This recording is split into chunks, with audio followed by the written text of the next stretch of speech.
Bonjour, eu sou Paulo Soares, sendo chefe de cozinha da Le Cordon Bleu São Paulo. Hoje vou apresentar para vocês um nhoque de milho com ragu suíno e uma fonduta de queijos. Uma receita bem brasileira. Vamos lá?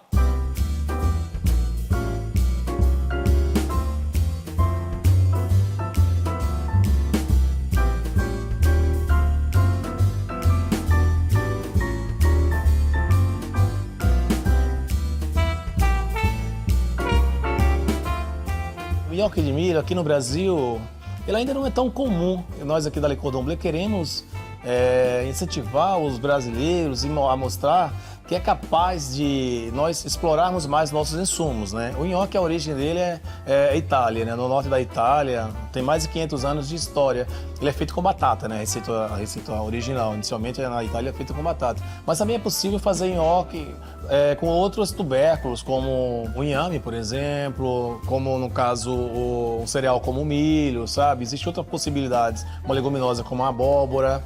E como é um ingrediente que nos representa muito, né, o milho, que está na nossa cultura, nossa segunda cultura agrícola aqui no Brasil, então encontramos milho no Brasil inteiro, todas as épocas do ano, né? Então, a nossa ideia é apresentar para os brasileiros que é possível utilizar o milho em diversas receitas, não só no cuscuz nordestino, por exemplo, não só na polenta, não só na farofa de milho. Existem N possibilidades de uso do milho e uma delas é o nhoque.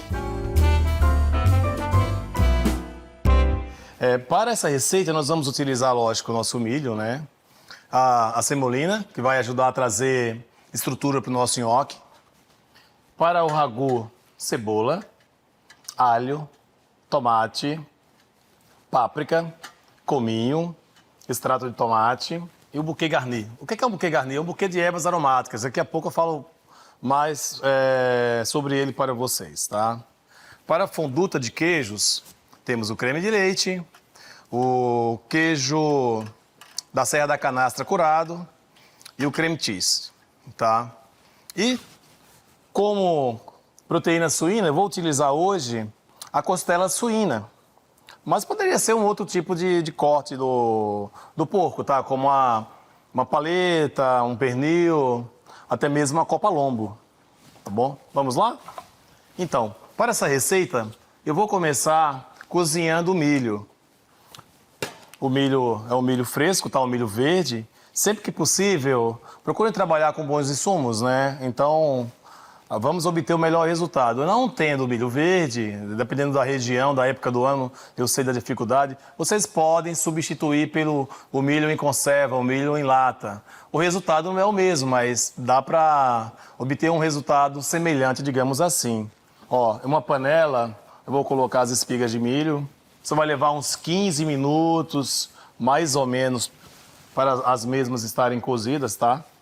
Depois eu vou retirar o milho do sabugo, né? Eu cozinho sempre com água e sal, tá? De preferência, iniciar o cozimento com água fria. Agora é o seguinte, próximo passo da nossa receita, preparar o nosso mise en place, né? Eu já tenho aqui os insumos separados, né? Cebola, alho, tomate, todos os ingredientes. Agora eu preciso cortar. Vou iniciar pela cebola. Vou cortar essa cebola em cubos super pequenos, ou até mesmo fazer ela haché, que é a nossa cebola picada do dia a dia, né? Quero cubos super pequenos. Por quê? Vou cortar ela finamente. Porque essa cebola, ela vai ficar dentro do meu ragu e não vou retirar.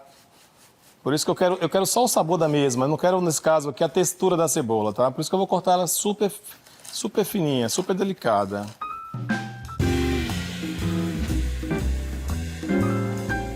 Vou transferir essa cebola para esse recipiente aqui. Eu vou cortar o restante, né?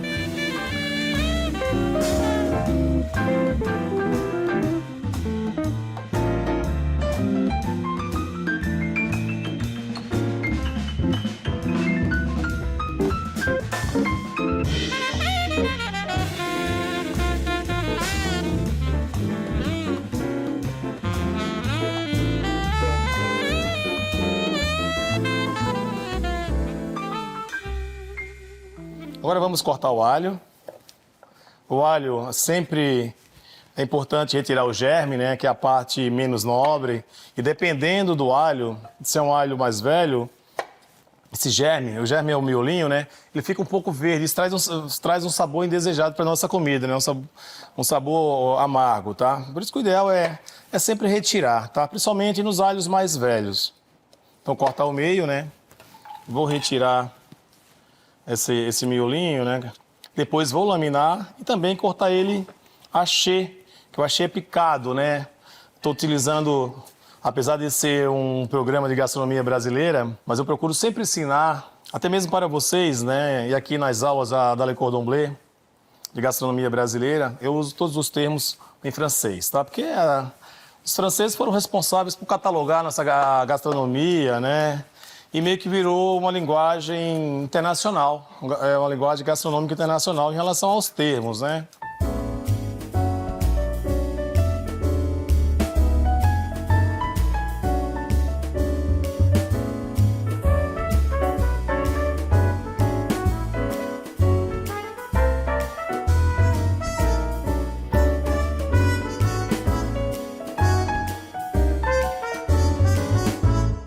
Outra coisa que vamos fazer, emonder o tomate. O que é emonder o tomate? Retirar a pele do tomate, tá?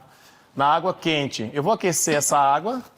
Eu não quero cozinhar a polpa do tomate. Para essa receita não seria um problema cozinhar a polpa do tomate, porque eu vou usar o tomate no ragu, vai desmanchar a polpa, né? Mas eu quero ensinar assim a técnica para vocês poderem estar utilizando em outras receitas, como o vinagrete, nosso vinagrete clássico do churrasco dos finais de semana, por exemplo, né? Um guacamole, receitas que vocês precisem do tomate cru com textura, tá? Enquanto a minha água está fervendo, eu vou temperar aqui a minha costela suína.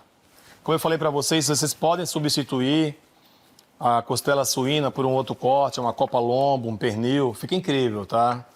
Proteína suína, tudo de bom. Apesar de ser apenas a quinta proteína mais consumida pelos brasileiros. Eu falo isso até com o coração um pouco partido, né? Porque é algo tão maravilhoso, né? Tão saboroso. Mas, assim, por alguns brasileiros, ela não é vista com bons olhos, né?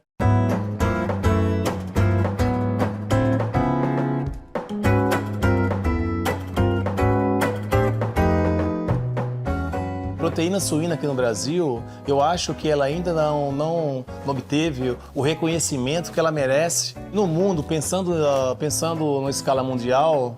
Já é o contrário, é a proteína mais consumida, principalmente na Ásia, né? Os asiáticos utilizam muito. Então, a nível mundial, é a proteína mais consumida. Aqui no Brasil ainda existe uma certa resistência, ela é rotulada por alguns como uma proteína de segunda. E é uma pena. Queremos também mudar um pouco a visão dos brasileiros e fazer com que eles se sintam mais seguros em relação à segurança alimentar, né? Porque antigamente tinha muito as histórias meio folclóricas sobre contaminação, do uso da proteína suína, mas isso estava relacionado aos animais criados soltos, comendo todo tipo de ração, né? E hoje não é o caso. A nossa grande produção é de cativeiro, então a vigilância sanitária faz um acompanhamento muito grande. Então é uma proteína super saudável. Há quem diga que hoje ela é até mais saudável do que a ave, por exemplo, do que o frango.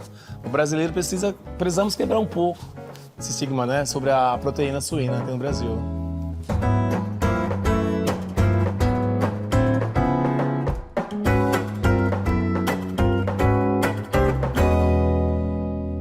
Aqui, pessoal, eu já tenho o banho-maria invertido, né, que é aquele bowl de água com gelo, né? Assim que o tomate sair da cocção, nós vamos colocar ele aqui na água com gelo.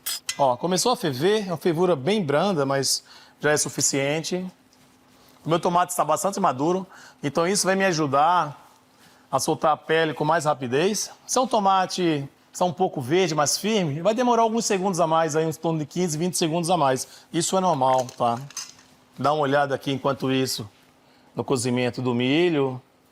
Ainda falta a cocção. Ó, tá quase boa aqui o meu tomate. Se começar a cozinhar um pouquinho a polpa, nesse caso não tem problema, porque eu vou fazer um ragu, então vai desmanchar. Eu quero realmente que ele desmanche na panela, né? Mas se fosse para fazer um vinagrete, eu teria esperado um pouquinho mais. Teria contido a ansiedade, esperado um minutinho a mais para a água estar mais quente, tá? Eu quero que comece a soltar essa parte aqui, ó, espetalar. O chefe está acostumado, sabe, com alta temperatura, por isso que ele pega um tomate dentro da panela, sem medo de se queimar. Mas em casa não faça isso, tá? Ou, no mínimo, estejam conscientes que vai passar uma transmissão de calor da tua mão. Ó, vamos lá. Ó, já posso retirar. Agora, coloco no bowl com gelo. Aí vocês podem estar me perguntando aí, pô, chefe, quanto tempo esse bowl com gelo? O tempo suficiente para esfriar esse tomate. O que eu quero é interromper a cocção e, lógico, facilitar o manuseio, né? Não me queimar. Deixa aqui ao lado.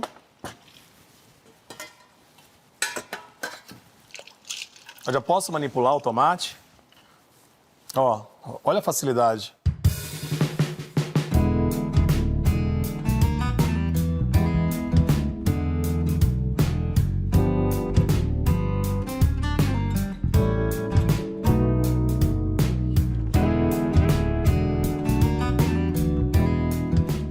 Eu corto em 4 partes.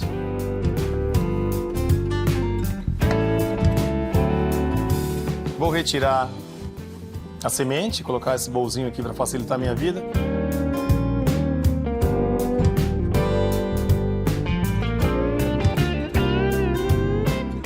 E aqui eu retiro a semente, gente. Por que eu retirar a semente? A semente é um pouco indigesta e também é onde está a maior concentração de acidez do fruto, né? Do nosso tomate.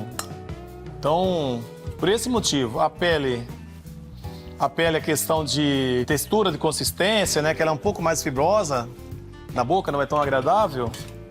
E a semente é acidez, tá? Agora, ó, tomate com cacê, que é o tomate esmagado, tá? Aquele nome que eu falei no início, emonder o tomate, é retirar a pele do tomate, tá? Essa técnica aqui já é o concassê, que é o tomate esmagado. Então, vou cortar esse tomate e vou iniciar a cocção do nosso ragu, tá? Esse é um ragu rápido, tá? Aquele ragu de cocção rápida. Quando nos referimos a ragu, o que é um ragu? É um molho espesso, né? Com uma proteína, tá? Geralmente a proteína é desfiada, é um molho que passa por uma cocção longa, fogo baixo, lentamente. Esse nosso é aquele ragu de cocção mais rápida, tá?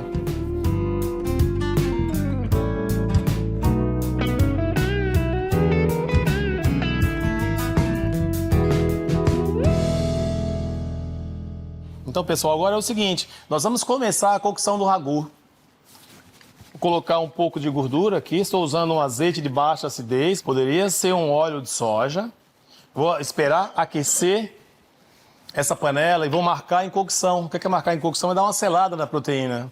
Eu vou obter uma cor e essa cor automaticamente vai se transformar numa crosta, depois vai soltar no meu caldo aqui e vai me trazer um sabor mais agradável, vai intensificar o sabor do meu ragu, do meu ensopado.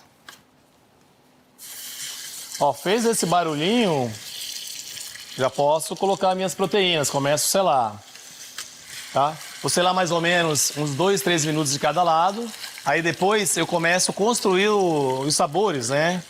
Refogando a cebola, colocando o alho, colocando o buquê garnier, daqui a pouco eu vou falar mais uma vez sobre ele com vocês, tá? E as especiarias, extrato de tomate.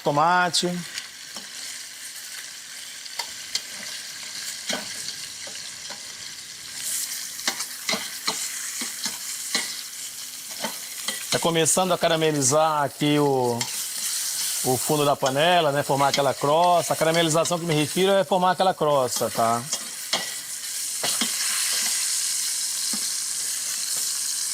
Vou tirar um pouquinho aqui fora da panela para mostrar para vocês. Ó, é isso que eu busco, esse dourado, né?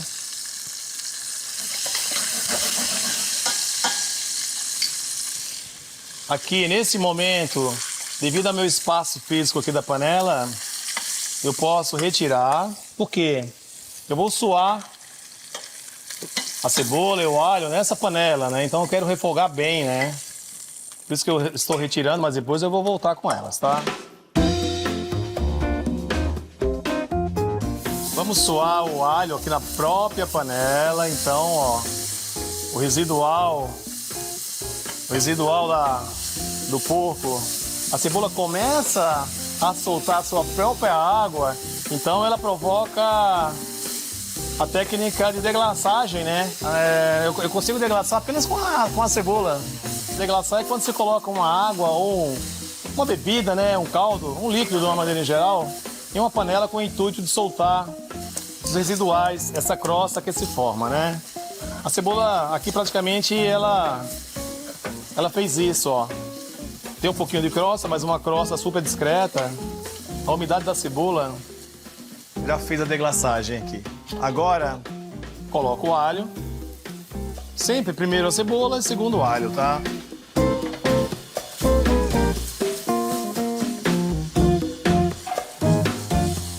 O alho, refogo uns 30 segundinhos.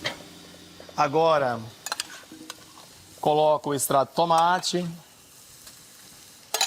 Vou dar mais uma refogada, né? Agora eu vou aplicar a técnica de pisagem. O que é a técnica de pisagem? É quando eu caramelizo um extrato de tomate ou um vegetal com o intuito de buscar um adocicado, sabe? E neutralizar a acidez do mesmo. No caso aqui, o tomate. Então eu refogo aqui durante 1,5 minuto, 2 minutos, tá? Lógico, vou avaliando a coloração do fundo da panela. Quando começar a querer formar uma crosta, o extrato de tomate desidratar e secar, aí já está bom. Aí já posso colocar os demais ingredientes, né? Ó, já deu, começou a formar uma crosta, vou levantar um pouco aqui para vocês conseguirem ver direito, né? Começou a formar uma crosta. Vamos para o nosso tomate concassê.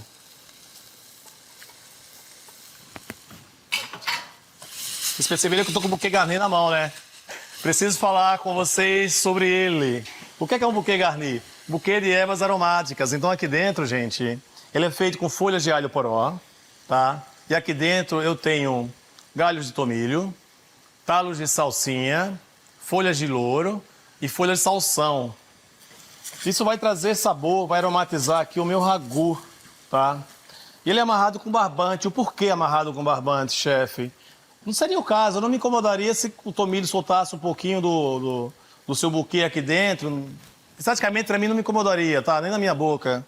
Mas o intuito é esse, é você saborizar um caldo ou um creme e não poluir visualmente com o residual, com os pedacinhos da ervas. Por isso que ele é amarrado, ele entra na panela assim, amarrado, tá? Eu quero só o sabor. Então, depois da cocção aqui do ragu, eu retiro. Normalmente, deixo um pedacinho de barbante maior para facilitar a retirada. Tá? Então é isso, um buquê de ervas aromáticas, tá? Chefe, vou fazer um molho de tomate, posso substituir o tomilho, por exemplo, por um manjericão, que super combina com tomate? Poderia, não colocaria o tomilho e utilizaria um galinho do manjericão, por exemplo. Ah, não gosto do alecrim, eu vou fazer um porco, por exemplo, super combina com alecrim. Posso substituir o tomilho. Ah, posso usar um orégano? Pode usar orégano, é democrático, tá? Agora vamos lá. Agora vamos colocar a páprica. Cheiro incrível, páprica defumada. O cominho. Cominho também, ele é quase, em relação à aceitação no uso na gastronomia, é quase igual ao coentro, né? Mas sabendo usar com parcimônia, fica incrível, tá? Olha o aroma, a páprica e o cominho junto, é uma explosão de aroma. E agora é o seguinte, agora eu posso voltar com o porco para a panela, né? Vamos cobrir com água e esperar a sua cocção, o seu cozimento. Ele precisa estar super cozido, né? Vai levar em torno aí de 1 hora, tá? 1 hora e alguns minutos, depende da intensidade do fogão, tá? Chefe, poderia estar utilizando uma panela de pressão? Sim. Eu confesso para vocês que eu evito de usar a panela de pressão. Mas nesse caso, não seria grave. Por quê? Porque eu vou desfiar a carne, eu quero ela super cozida, tá? No dia a dia, como eu trabalho profissionalmente, eu não tenho muito hábito de utilizar, porque eu me preocupo muito com as cocções perfeitas, né? o nosso foco principal aqui na Le Cordon Bleu está técnicas de uma maneira geral, cocções, cortes, enfim, tudo o melhor possível. Então, por isso que eu gosto de trabalhar com a panela aberta, para mim, ir sentindo, espetando os alimentos, para extrair o melhor possível. Mas em casa, como vai ser um ragu ensopado, podem cozinhar na panela de pressão, lógico, tomando alguns cuidados, né, gente, para não queimar a produção, que é um dos motivos pela qual não sou tão fã do uso da panela de pressão. Risco de acidente, quando acontece, costuma ser sério, né? E comprometer a cocção de uma produção, ou cozinhar demais, desmanchar, ou mesmo, até mesmo queimar, né? Secar a parte líquida e trazer uma surpresa indesejável para a nossa receita.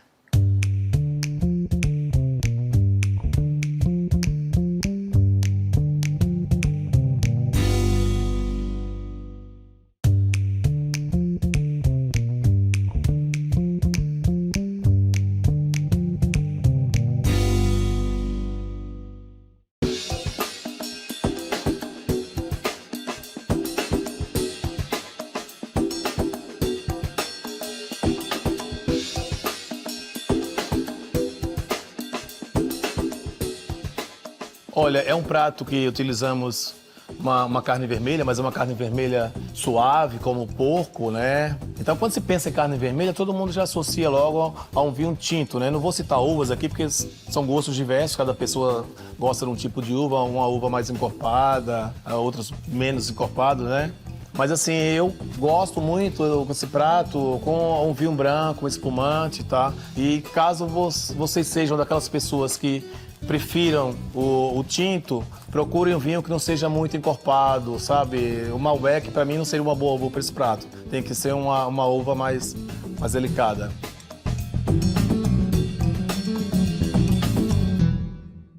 Pessoal, agora vamos verificar aqui o cozimento do milho. Já está cozido. O meu foi 15 minutinhos, tá? Mas depende muito da idade do milho, né? Se é um milho mais jovem, cozinha mais rápido. Se está um pouco mais maduro, demora um pouco mais, tá? Mas nada que faça passar de 15 minutos, tá? Então eu vou retirar esse milho, vou esperar um pouco, né? Tá super quente. Deixar o mesmo aqui esfriando. Enquanto o milho está esfriando, eu vou fazer o seguinte. Eu vou cortar o manjericão. Eu vou usar esse manjericão no nhoque. Isso vai trazer também um sabor diferente, né? Não é muito comum. Aqui, não faz parte da nossa cultura, de nós brasileiros, em utilizar o manjericão no nhoque de milho, por exemplo. Normalmente, utilizamos o molho de tomate para comer com nhoque de batata, né? Mas com de milho não é muito comum. E fica maravilhoso, fica bem legal. Traz um aroma bem bacana. É lógico, eu vou colocar esse manjericão no último momento, tá? Então, primeiro, vou retirar o milho aqui da espiga, né? Vou refogar esse milho mais uma vez na manteiga, processar, passar aqui nessa peneira para retirar as fibras. Aí volto ele para uma panela com semolina, poderia ser até uma farinha de milho super fina, tá? Vocês podem substituir a semolina caso não encontrem por farinha de milho super fina. E só depois é que eu vou acrescentar este manjericão. Eu corto ele finamente, mas tomando cuidado para não picar demais e escurecer a clorofila. Acho que eu já consigo manipular. Uma dica, posso usar um papelzinho ou mesmo um pano de cozinha limpo, tá? Em situações que vocês precisem fazer rapidamente, né? Que tenham pressa, tá? Aqui eu vou fazer isso. Vou pegar um papelzinho aqui, ó, para evitar queimar minha mão. E com uma faca, eu retiro.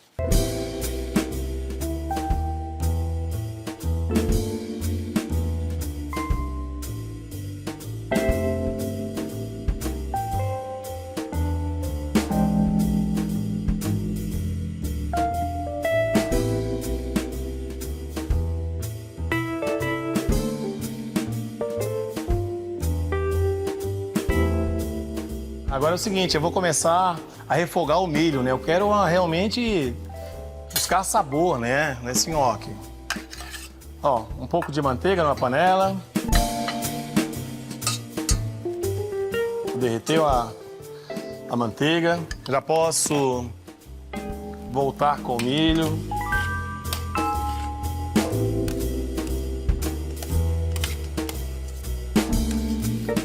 Aqui é super rápido, é só uma refogada, né? Um ajuste de tempero. Vou verificar mais uma vez o sal, adicionar um pouco de pimenta do reino moída.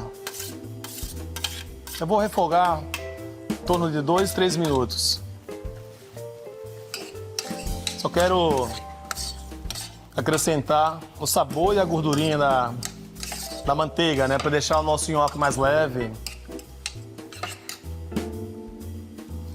Pimenta.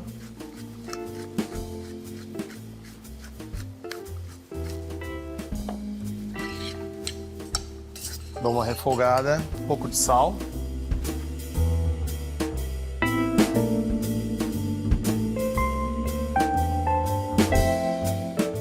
Milho, eu sou obrigado, lógico, a cozinhar na água durante um tempo, depois refogar para buscar mais sabor. Se fosse um nhoque de batata, eu não cozinharia a batata na água. Assaria a batata no forno, coberta com sal grosso, ou até mesmo envolveria ela com papel alumínio, uma por uma. E assaria ela até obter um ponto de purê. Está super cozida. Depois cortaria a batata ao meio, com uma colher retiraria a polpa, para não acrescentar umidade a essa batata. Para mim, usar menos amido, sabe? Então, eu costumo brincar e falar, e realmente faz a diferença. O bem feito dá trabalho, mas o que mais importa, o que mais é gratificante, ao término da receita, o teu cliente, teu convidado, elogiar o teu trabalho. A isso nada se paga, né?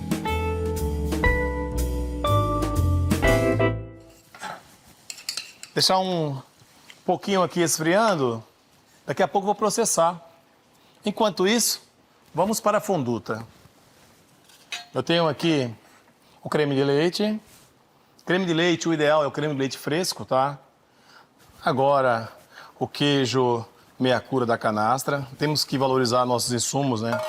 E a região da Serra da Canastra produz queijos maravilhosos. Reconhecido mundialmente, né? Recentemente ganharam prêmios como em suas categorias. Aqui eu tenho o requeijão cremoso. Tá? O ideal é ele, mas caso vocês não encontrem aí na região de vocês, podem substituir por um creme cheese, tá? Vai obter um resultado semelhante. E aqui, eu vou esperar dissolver esse queijo em torno aqui de 3, 4 minutinhos. Começou a ferver, super rápido. O ideal é sempre fazer esses tipos de molho, de queijo, né, em fogo baixo, mexendo sempre, para não correr o risco de queimar.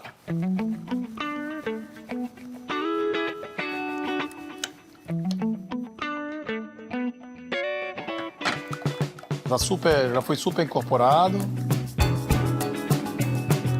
Deixar ele aqui ao lado. Agora, vamos processar o milho.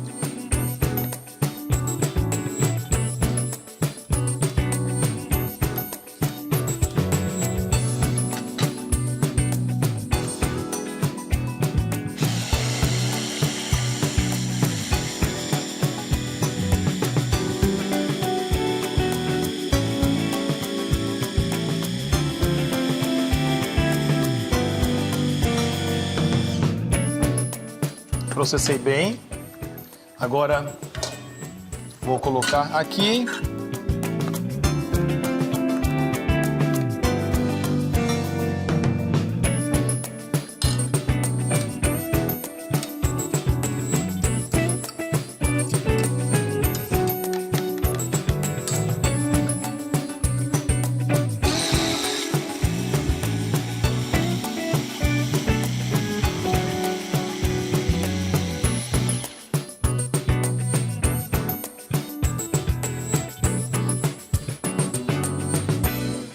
Então, pessoal, agora é o seguinte. Eu quero um nhoque super delicado, por isso que eu prefiro passar nessa peneira de malhas finas para retirar as fibras. Dá um pouquinho de trabalho, dá, mas confesso que é aquele tipo de trabalho que vale a pena, que vocês vão perceber o resultado na boca, né? Dá para fazer sem passar nessa peneira de malhas finas, dá. Mas o resultado não é o mesmo, tá? A delicadeza do nhoque não é a mesma. Por isso que eu opto por passar, né? Passar porque eu sei que eu vou obter o melhor do insumo, um prato de melhor qualidade, um nhoque delicado. Olhem só o que é fibras.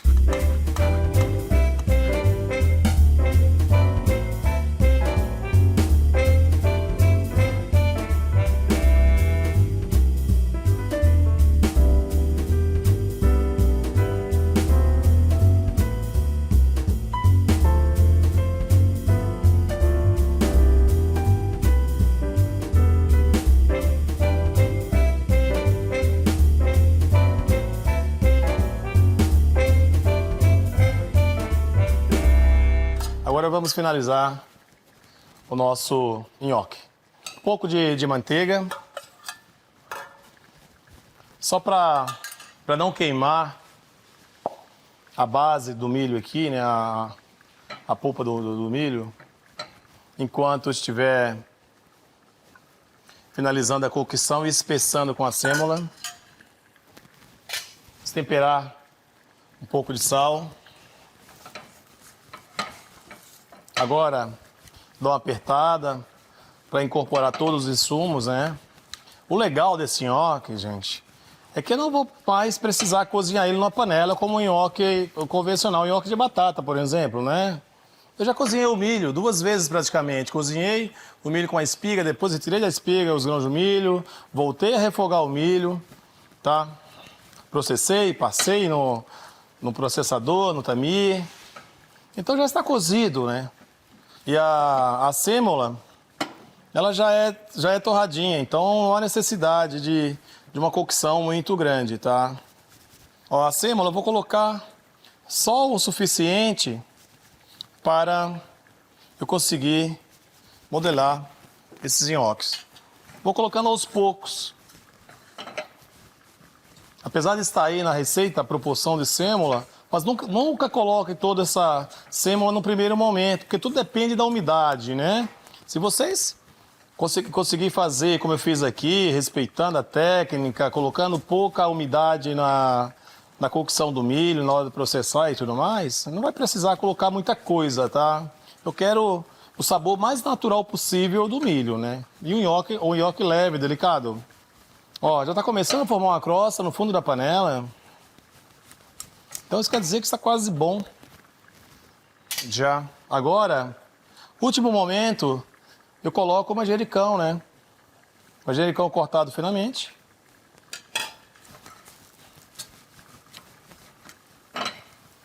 Já traz a cor da nossa bandeira, né? O verde e o amarelo aqui.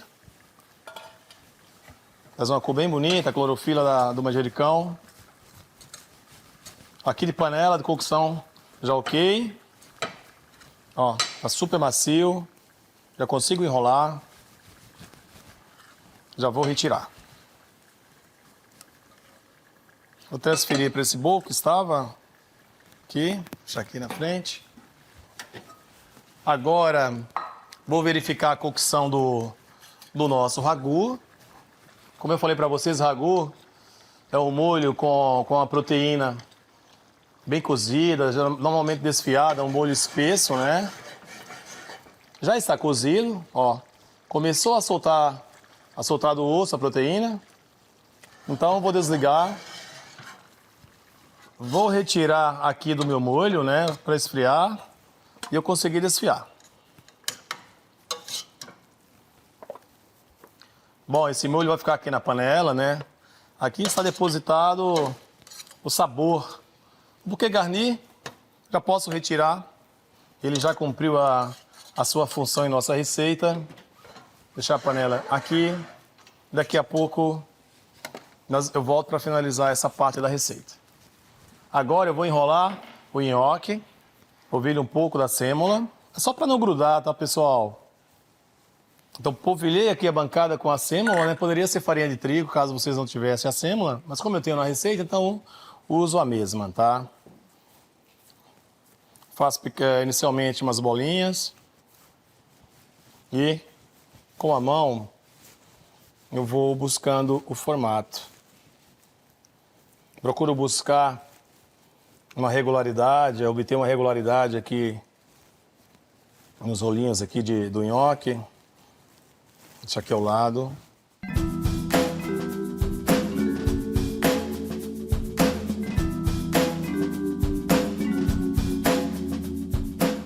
Algo que precisa prestar mais um pouco de atenção é no ponto do nhoque. Se eu colocar muita sêmola, vai me trazer mais conforto, mas eu perco qualidade. Então, busco um equilíbrio. Vou colocando a sêmola aos poucos, vou solvando bem, incorporando os insumos e avaliando. A partir do momento que eu conseguir enrolar, né, o nosso nhoque, aí eu já paro. O ideal, nesses casos, tanto para o nhoque de milho quanto para o nhoque de batata, é você utilizar, no máximo, 30% de espessante, né? Ou, no caso, a sêmola, como utilizamos hoje, ou a farinha de trigo. Mais que isso, o nhoque não vai ficar legal, vai ficar nhoque pesado, borrachudo, vai perder qualidade.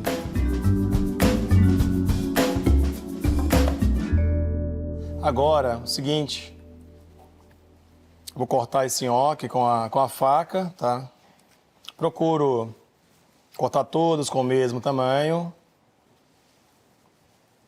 Dou uma apertada aqui para buscar o formato correto. E depois eu vou saltear ele na manteiga ou mesmo no azeite.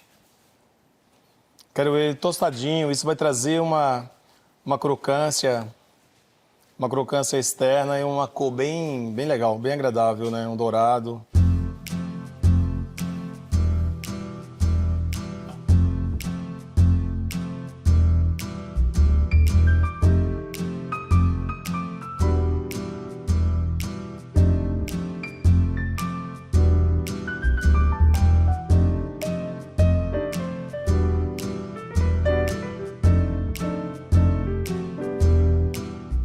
Pessoal, aqui temos o nhoque pronto. Vou deixar aqui ao lado. Então, pessoal, agora vamos desfiar a nossa costela suína, né? Já está super cozidinha. Nesse momento, como eu vou manipular uma proteína cozida, tenho que tomar alguns cuidados, por isso que vocês estão me vendo com a luva na mão, tá? Para evitar o risco de contaminação. Ó, está super cozida o nosso ragu. Eu vou desfiar grosseiramente, tá? Eu quero ele rústico, aparecendo os pedaços, não quero ele tão pastoso. Retirar toda a proteína do osso. Depois eu posso até, no molho, dar uma apertadinha, ele vai desconstruir um pouco mais. Mas quero que ele apareça. Ó, vocês conseguem ver, soltando do osso, né? Isso fica mais agradável e facilita a nossa vida na hora de finalizar o prato, desfiar, né? Tá esmagando, tá? Tô apertando, tá desmanchando. Realmente é esse o ponto ideal de uma proteína para um ragu.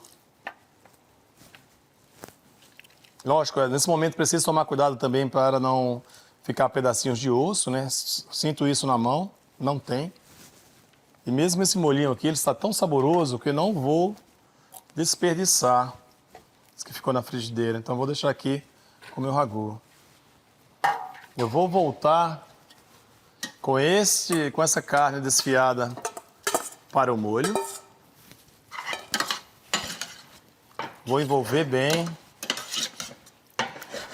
Vou voltar a ferver por 2 minutinhos, tá? Um pouco baixinho, só para voltar a hidratar a carne. Eu vou adicionar um pouco de água, só para ajustar o ponto do nosso molho, né?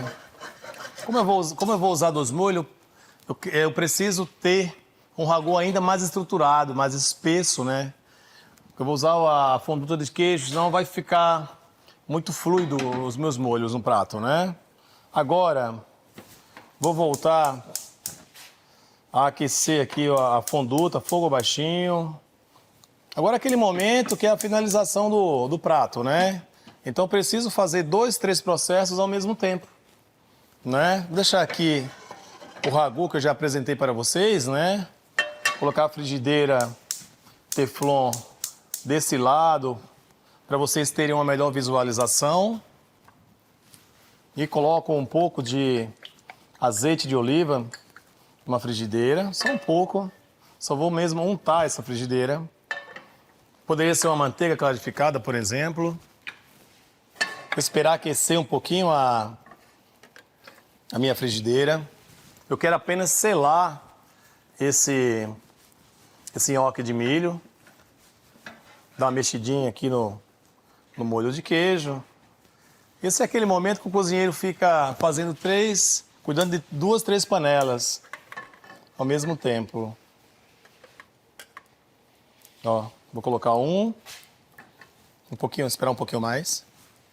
Vou pedir para o meu assistente Vitor vir até aqui me ajudar, aqui na finalização. Mexe, por favor, aqui, Vitor, a fonduta. O Vitor é nosso aluno de cozinha francesa, está no módulo intermediário da cozinha francesa regional. E hoje está dando assistência. Então vou colocando com cuidado aqui, ó, um ao lado do outro. Vai levar mais ou menos uns 2 minutos para mim finalizar esse nhoque, tá? Mais ou menos 1 minuto de cada lado. Eu quero ele douradinho, vai formar uma crosta. Eu prefiro fazer ele assim, salteado, né? Mas para quem gosta de só envolver ele numa manteiga, passar ele ligeiramente em uma manteiga, vocês poderiam até mesmo utilizar algumas folhas de sálvia, né? Cortar a sálvia, dar uma tostadinha para liberar o aroma, envolver o nhoque. Isso também traria mais sabor. Ou até mesmo umas folhas de manjericão, a manteiga de manjericão. Ó, o ragu está com cheiro incrível, já vou desligar, já aqueci. Ó, que lindo, é isso que eu quero, que eu busco, ó. Essa coloração. Preciso virar com cuidado, né? Vocês perceberam que eu apliquei bem as técnicas, respeitei.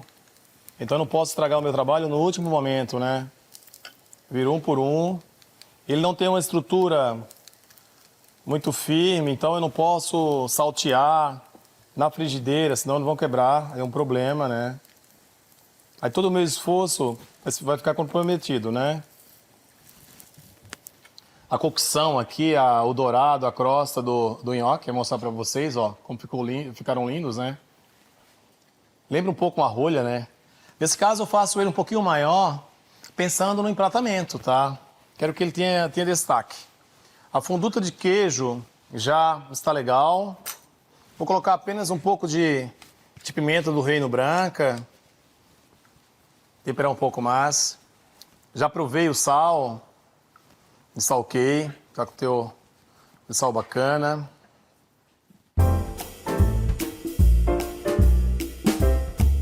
Esse prato é um prato que tem, apesar de ter vários processos, mas é um prato que dá para se programar, para quem trabalha com eventos em restaurante, dá para você fazer a fonduta de queijo, deixar na geladeira ou até mesmo congelar. E no momento do teu serviço, de você servir os teus clientes, seus convidados, vocês vão lá, aquecem delicadamente, que não vai perder qualidade. O ragu é outro exemplo, ele passa por uma cocção mais longa, né? Leva um certo tempo, mas também é possível congelar esse ragu. O único que merece um cuidado mais especial é o nhoque, né? O nhoque é super delicado, então se eu congelar o nhoque, os cristais de gelo vai comprometer a textura. Ele é algo que precisa fazer meio que não no momento, dá para me fazer ele e manter na geladeira durante uns 2, 3 dias, tá? Mas não é possível congelar.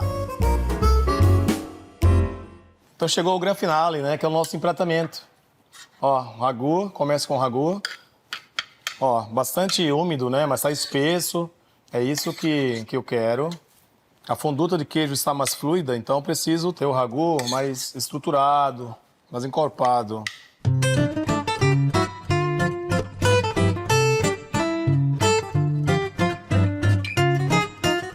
Agora, a fonduta de queijo também, ó, sobre ela.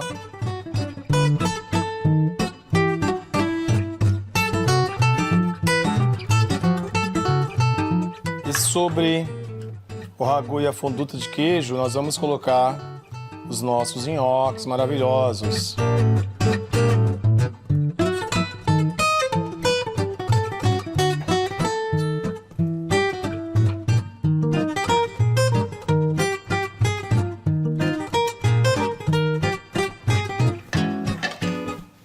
Agora, vou utilizar para decorar umas folhas de azedinha red, é uma punk, né? A punk está presente aqui também nos nossos biomas. Nem todo mundo sabe o que é punk, né?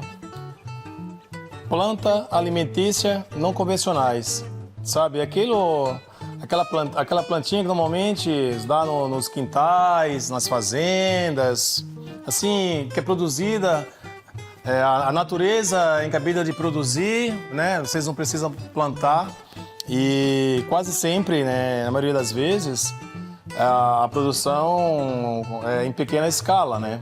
Tá? É isso que é punk. Existem diversas no Brasil. Acho que existe mais de 3.000 tipos de punks no Brasil. A azedinha é uma delas, né? Tem o peixinho da horta. Então é isso. Agora posso pegar um fio de azeite.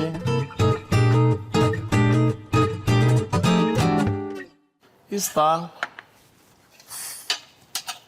feito a nossa receita de nhoque de milho com ragu suíno e fonduta de queijos brasileiros.